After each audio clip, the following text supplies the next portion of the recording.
Hello again, comic book fans. Welcome back to another episode of Comic Book Users. I'm Wild Bill, the Unknown Comic, your host. And alongside me over here... I'm the Incredible Hulk.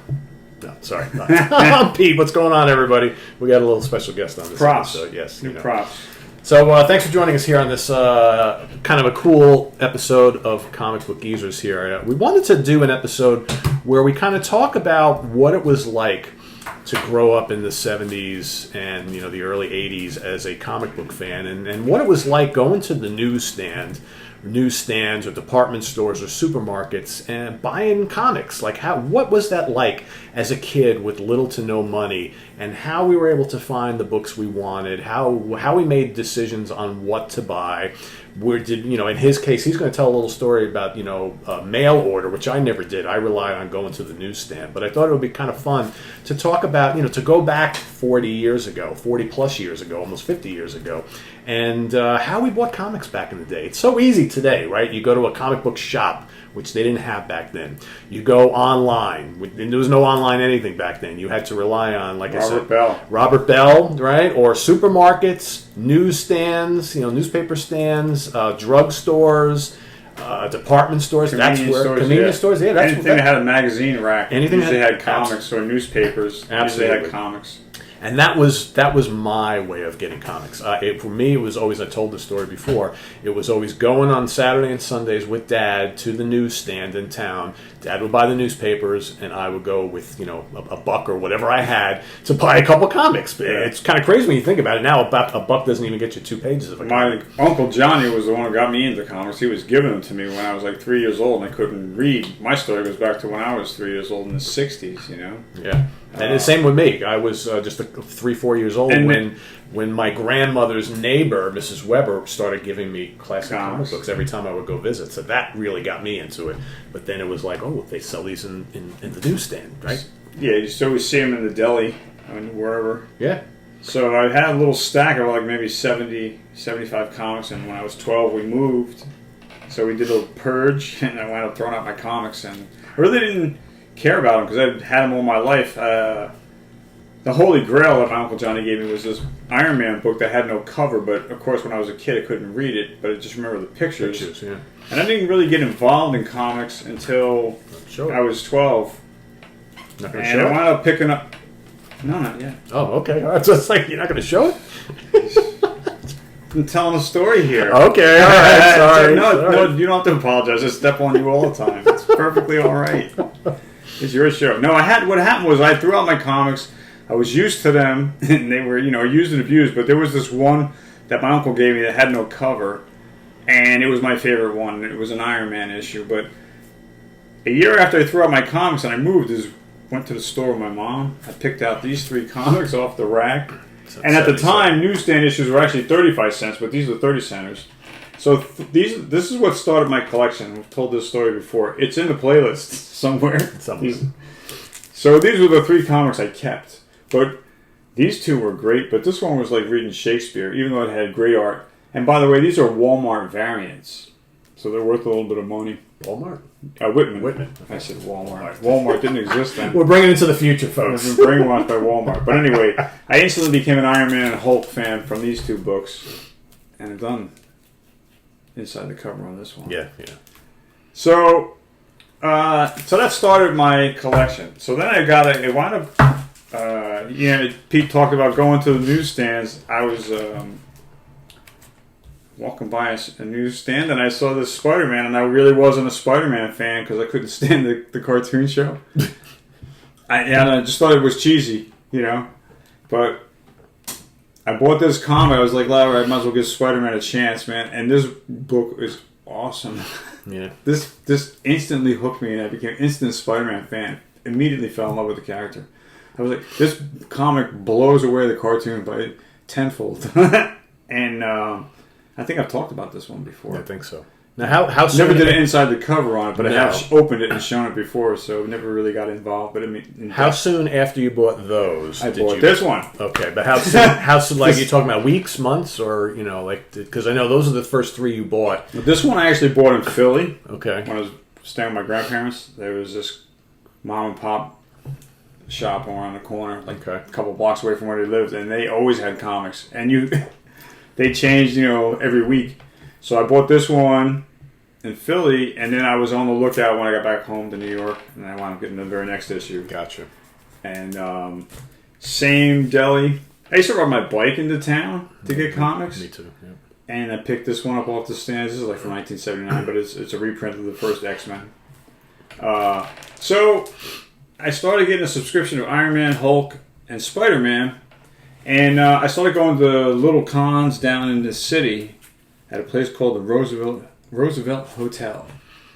And my friend Mike came down with me one day, just to pal around, I guess, hang out, do something to do. He wasn't into comics. So I'm flipping through this Iron Man section with this one vendor. And I saw this cover. And I was like, this reminds me of the book my Uncle Johnny gave me. And of course I opened it up, and sure enough it was. So I had to buy it. So this is this is the book that really got me into comics. So this is what, 79? This is 1968. I know, but when you went and bought this. Yeah, probably maybe not even 1980. Okay, I might have been a sophomore in high school when I picked this one up. So you were about, what, 15, 16 Yeah, I was years 15. Old? Okay. Yeah, 15. Yeah, I'm trying to gauge like when you got back into the But book. it was weird because I hadn't seen the book because I threw it out like 3 years earlier. I was 12. And you're not going to see it on a newsstand. Where else you going to see it? But when I saw because I remember the story of two guys dressed like Iron Man. Even though I didn't know Iron Man back then when I was a kid. Right.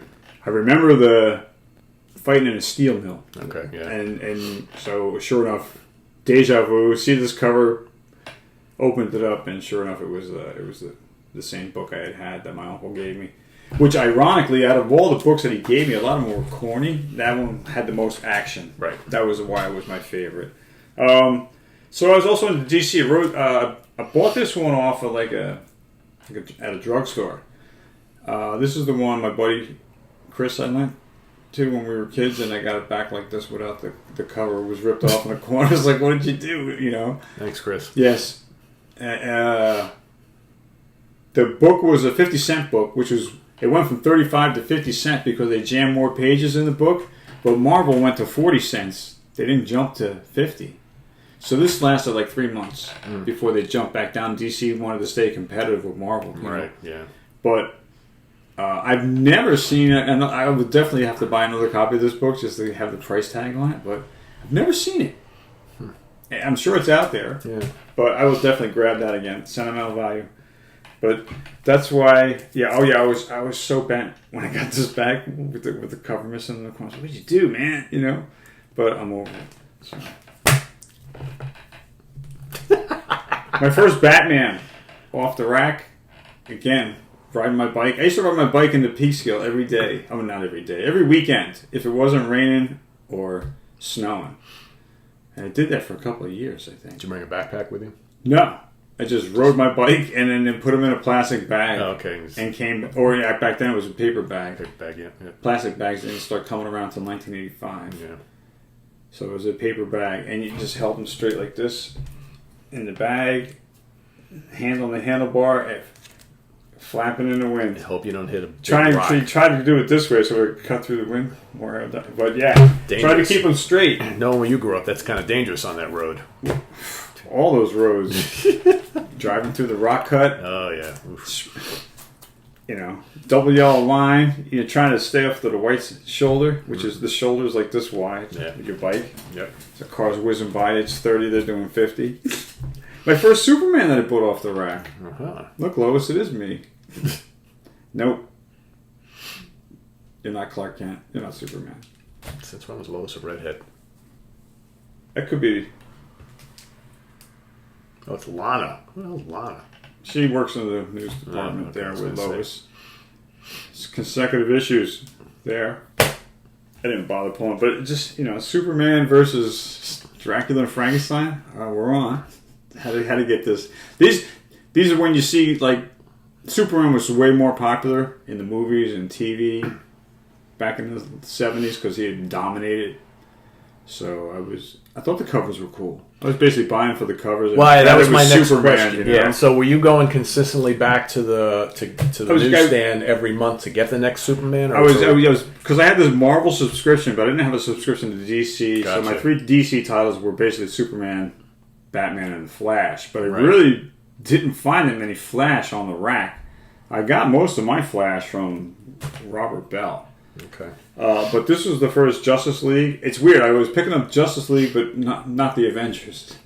You know, Interesting. it was like cut myself off because I didn't have an allowance. You know, and it's like if you wanted to read everything, then you were stuck. Oh, I got $2. Books are 40 cents. Yeah, you know? you can only get what are my options? You know.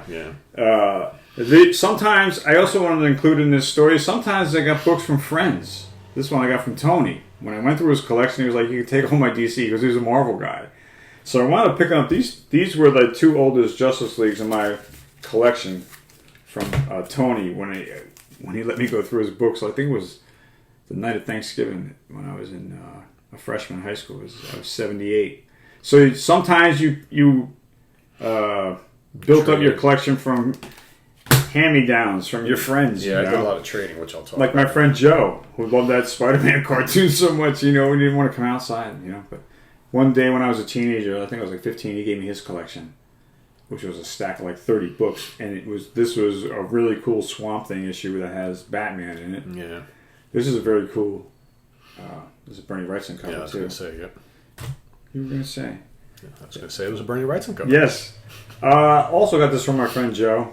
Actually, both of these Spider-Mans, which was a really cool hookup at the time because my Spider-Mans were like in the 170s, like I just showed earlier. Yep. So to have these two in the 140s and the 120s. I love this cover. Yeah, this is a great one. And this Shadow of the Vulture. Yeah. So he also hooks me up with this Peter Parker Spectacular Spider-Man, which is a gem now, Diamond in the Rough. You know why, don't you? No. Why is that? Because it is the first Frank Miller drawing of Daredevil. Oh, really? So that came before issue 1. So he did this Daredevil before he actually started drawing Daredevil in Daredevil. Gotcha. Okay. And I didn't know that till a couple of years ago. Yeah, I had no idea. Yeah. So that's a major... And that's issue what? 27? 27? No. Yeah, 27. Yeah, I didn't Daredevil really buy many of Peter Parker's. Peter Parker Spectacular Spider-Man. This is a good title. I want to try and collect the first 30. I don't have them all. I had like some of the first 10 or 15 or so, but I got rid of them. I got most of the first 14. I'm missing a couple. Obviously, number 1. This was one of the oldest Batman. This was the oldest Batman in my collection. And I forgot where I got this. I don't remember if I got this from Joe. I don't think so. But Tony hooked me up with some X-Men. He had like everything, dude. His collection, he had like every single X-Men from this period, all the Avengers, everything. Fantastic Four, Conan. And all this run in the X-Men now is so hard. It's not hard to get, but you're going to pay a lot of money for it. Yeah, he had everything, dude. It was phenomenal. It was like the Library of Congress for Marvel Comics. Sometimes you got hooked up by your friends on the bus. Vinny hooked me up. I think I told the Vinny story a couple of times. Vinny was this guy who was like a year younger than me. He was like Kirk. He read everything. But he could because his uncle lived in the city, and his uncle had access to all the comic book shops in the city. Gotcha. So Vinny would just place an order with his uncle. And so Vinny, when I found that out, he said he would get me whatever I wanted. So I started giving Vinny money. And he was hooking me up with Rom, Moon Knight, and I can't remember what else. She-Hulk. So I went like 13 issues with She-Hulk, and that story fell flat for me. You know, so I gave up on She-Hulk, but I kept going with Moon Knight and Rom. And then when there was like specials that came out, Vinny told me that he was going to buy this, aren't you, Bill? I was, oh yes, I will, because I wasn't really into the X-Men, but I knew that they were getting hot. Mm-hmm. And then when Wolverine, I heard that he was getting his own book. And this is all Frank Miller. So I was like, okay, I'm on. But 60 cents, but I should have gave this guy $6 a piece, you know, like, but who knew? I definitely got a complete set, though, so we're going to show you. Number 2. And these are all, I paid cover price, 60 cents, I think. I've seen people on eBay wanting as much as $800 for this set. That's ridiculous. I don't know. And this is the 4th. Now, this is like the 80s where, you know, these covers have really no background art. They have background color, you know? So, I mean, this is all, I guess. It's all about him.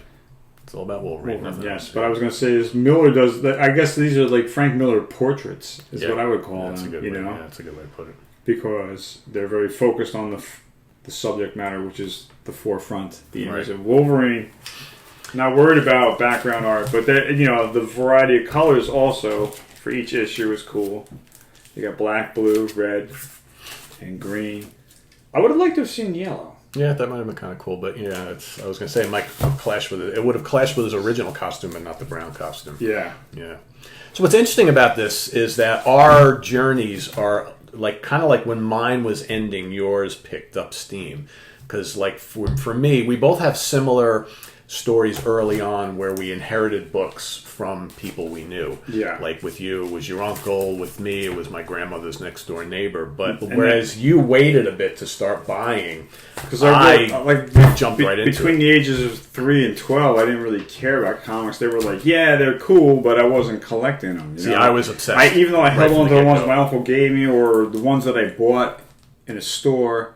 Like I had a couple, the Colossus from the Astonishing Tales. I had a couple of those. I had a couple of Daredevils, And it was funny because me and my friend Joe, we were like buying the same stuff. So there were books that we both had, But he got hooked up. Some of his books, I think, his uncle gave a stack and split them up between his two nephews and his niece, And I remember telling him about that, and he didn't remember that. I'm like, I thought, I could be wrong, but I thought his uncle hooked him up because I thought that's what he told me. Yeah. But I mean, so you always have family members or friends of the family that hooked you up. I got lucky with Tony when he let me go through his closet. And I mean, the comics, they were just like all over the place. And I kind of like, he told me to like, go ahead and do what you want. Like, if you want to organize them. So I actually went up stacking them, like. I put like them all. I like kind of organized them by category. I put all the Fantastic Fours together. But I mean, he had everything. I remember he had Silver Surfer #1. I remember that.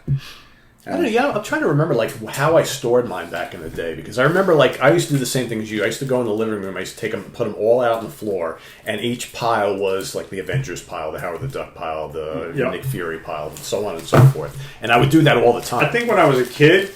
I don't know if I had them in a shoebox or I just had them stacked off in a corner, but I think we always stacked them like this. Yeah. They always tell you to stand them up in a box, but I always stacked them like this. But what happens if you do stack them like this? I didn't have bags of boards either. They were just raw, Same here, yeah.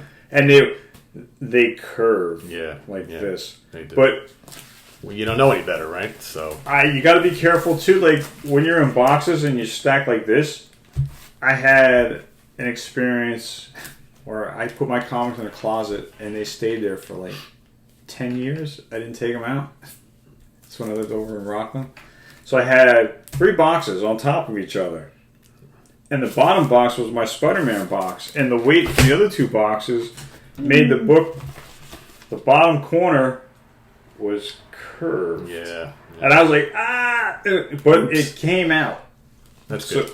Yeah, it took a while, but the whole collection, the whole row, from the weight of the other 2 boxes. I wouldn't go, if you're going to stack, I wouldn't stack more than 2 boxes. Yeah, and the smaller boxes is your better option. But these were long boxes, but I mean, I don't know. So comics, collecting them is cool, but handling them is a hassle because you're always at risk of damaging them somewhere along the way.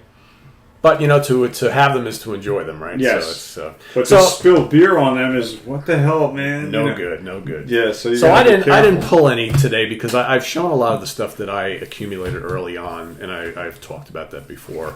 And plus, it's a long time ago. So like I was saying before, so when I really started buying stuff, it was pretty early on. So like I would either convince my parents and my grandparents to, if I would be with them, pick me up 1 or 2 here and there. And then Please. and then my parents figured out how, saw how interested I was in these. So my father would give me like 50 cents a week or something like that. Or, and when I was a little bit old, like $1. And I would literally go spend it all on comic books. But for me, Bill started doing the mail order thing, which became big in the early 80s. By like 1980, I had already gotten disenchanted with comics and I was into music and other stuff. So I kind of stopped then. But all throughout the 70s, basically every weekend, usually Saturday and Sunday, or one of the 2 days, my brother and I would go with my father to pick up the newspapers in town at this little store called Markers, which was like the big stationery store in Goshen, New York.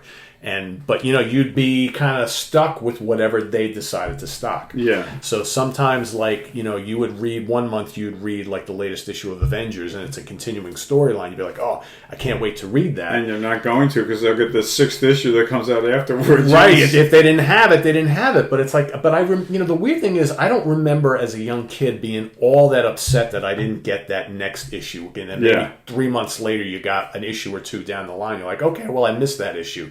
But the only other option is, and I had a friend... Because the stories were still good. They were still good, yeah. Yeah, so you missed out 4 or 5 issues. They might... And they always did flashbacks. They do, yeah. So always moving forward with a story, but in case panels. you missed an issue, like he's talking about, they're always recapping. Moving forward, recap. Yeah.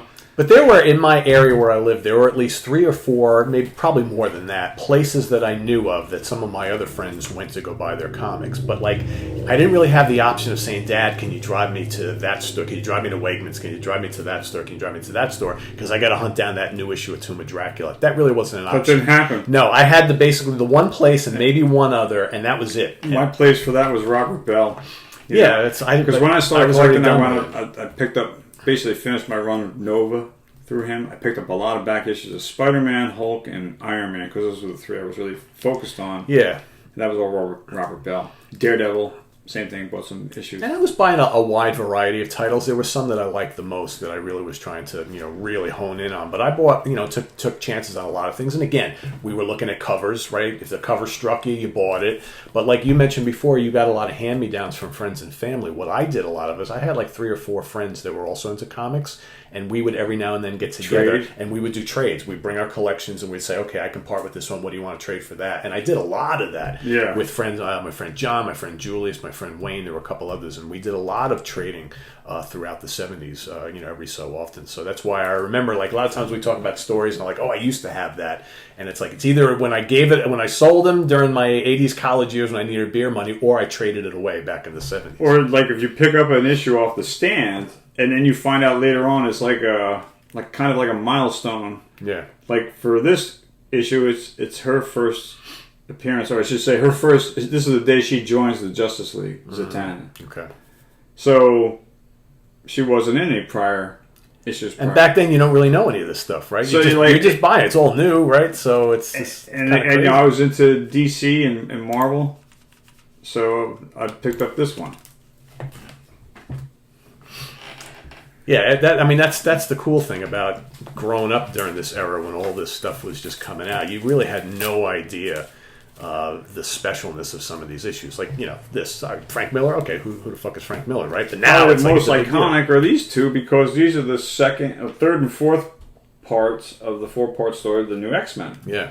Actually, technically, the first is Giant Size X-Men #1. Yep. And then issues 95 and 94, 95. Yeah. Back in the day, you're buying X-Men, the Giant Size X-Men #1. You're just buying it. It's like, it's a new book, whatever. And now it's like, I don't have the other two because they're like $50 to $100 a piece. I mean, a perfect story. So, like, I bought Spider-Man 129 off the rack. First appearance of the Punisher, right?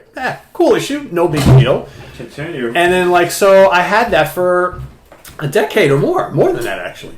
And then so in the 80s, he and I are going to college together, and I needed money, right? I was a poor, kid, poor young 20-year-old, whatever, 19, 20-year-old, whatever. And what's important when you're going to college? You want to buy beer, right? You need beer money. So I was like, I went home one weekend to my parents' house. I found out that there was a comic book store in the town where we went to college. And I brought a whole stack of comics, and I went to go sell them. So, and I ran into him in the hallway. I was like, I'm selling some comics. You interested? He goes, I didn't know you were into comics. So I sold him a whole bunch of Spider-Mans, including this one. Because back then, this was no different than any other book. Yeah. But now, of course, it's worth, And the Punisher wasn't even hot at that point. Because this was, the year he's talking about was 1986. Yeah. And the very next year, 87, the Punisher really started to launch. Yeah. And then 88 through 89 through the 90s, he just took off. Yeah, and that's first when film and all that stuff. So it's just But again, it was something I didn't have. It was this was the book that came right after that other Spider-Man we showed earlier. Right. Yep. So for me, back then, not this book didn't have all that hype. This was clutch because, hey, I had the issue before this, you know. So it's continuing into the Spider-Man saga. I have every Spider-Man from 103 to 300. So this was, you know, part of that. Well, just I think 128 was still my lowest number at the time, and then I picked up 121, Death of Gwen Stacy, from this guy also, because that was also in this stack. And ironically, I held on to all my ones that were sub 100. Like I had those early Kingpin issues. And stuff. I held on to those and just figured the later ones, I'm like, I'll just trade these and sell these. Which was the right thing to do. Right, you know? But I should have held on to this. And still to this day, I think that's the most badass the Punisher ever looked, this cover shot. I think it's great. Good. And it's a great story because he's up on a roof taking pot shots of Spider-Man. You know, it's... Dude, calm down. You're a vigilante. Yeah. So that's how we did it. So I didn't do the mail order thing because I had already kind of stopped by then. But then what's interesting is how we both got into it all those years later, and now we have advantage to go to cons all the time, go to specialty comic shops, and online, right? So now it's easy to grab. Comics are just like branched out. Yeah, we fool around, drawings. Yep. Speaking of drawings. Yeah, speaking of drawings, I got something new for you kids. Figured off on a tangent. This is number 42. Voodoo Chicken. Voodoo Chicken. There you go. Let me take a gander at this. Is number 42 still 2 cents? Voodoo Chicken. Wow, look at him. Holy cow. We got the disapproval code. We got that big stew pot there. Got a chicken? Yeah, what kind of herbs and spices are we going to have in that cauldron there? Look, you already got... Is that an owl? Well... It's a scavenger of some sort, waiting for chicken scraps. Gotcha. All right, so there's some brain. It's got a little bat. Bones. It's got a little bat DNA in them, I think, and a little demon DNA, something in there. Very cool. I like the use of colors here. The purple. Thank you. The voodoo guy is like, you know, he's just trying to cast a spell. I guess, you know, he's got the evil pot going. There you go. Ready to stew up his chicken. Voodoo Chicken. This is the first appearance of Voodoo Chicken. Well, it was more like Voodoo Chicken could be like a recipe. I guess. You know? It's first appearance of this guy, the voodoo creature, whatever you want to call him. Well, actually, the chicken is the voodoo. He's the voodoo, and the chicken is the chicken. Gotcha. Okay. But I don't know if you'll ever see another chicken again. But no, but I'd like to see the voodoo guy again. Oh, you would? Yeah. Okay. Yeah, I'd like to see the voodoo guy. Okay. Wow. I think you got to pull out of your hat another one and done creation from one of your prior issues to go up against the Voodoo Man or whatever you want to call this guy. I like the little kind of like skull necklace. That's his necklace. Yeah, you didn't see that. Just noticing that. Details. Look at that. It's in the details, folks. Yeah, zoom in. I like the chicken. Yeah. It was hard not to call it a chicken. I wanted to give him I did try to give him orange legs, but I didn't want to ruin the detail. It's like nice fire. I like the detail in the fire. So you got the yellow and the red and the orange. Right? I was gonna give him sandals, and I just said, "Hell with it, I'll give him brown feet." I messed up the toes, so I just covered it up. Oh, okay, there you go. Anyway, that's issue number 42. I can't believe we're up to 42 already. Wow, crazy. Cruising along. Yeah. Anyway, gang, I'm Wild Bill saying thanks for being here as always. Thanks for watching Comic Book Geezers. Thank you for your subscriptions. Please click the like button if you like this video and tell your friends about Comic Book Geezers if they don't know about us. We appreciate the word of mouth. Yeah. Link down below to get your wood mug as well as your wood t-shirt. So that's down below. All right, guys. We'll see you next time on Comic Book Geezers.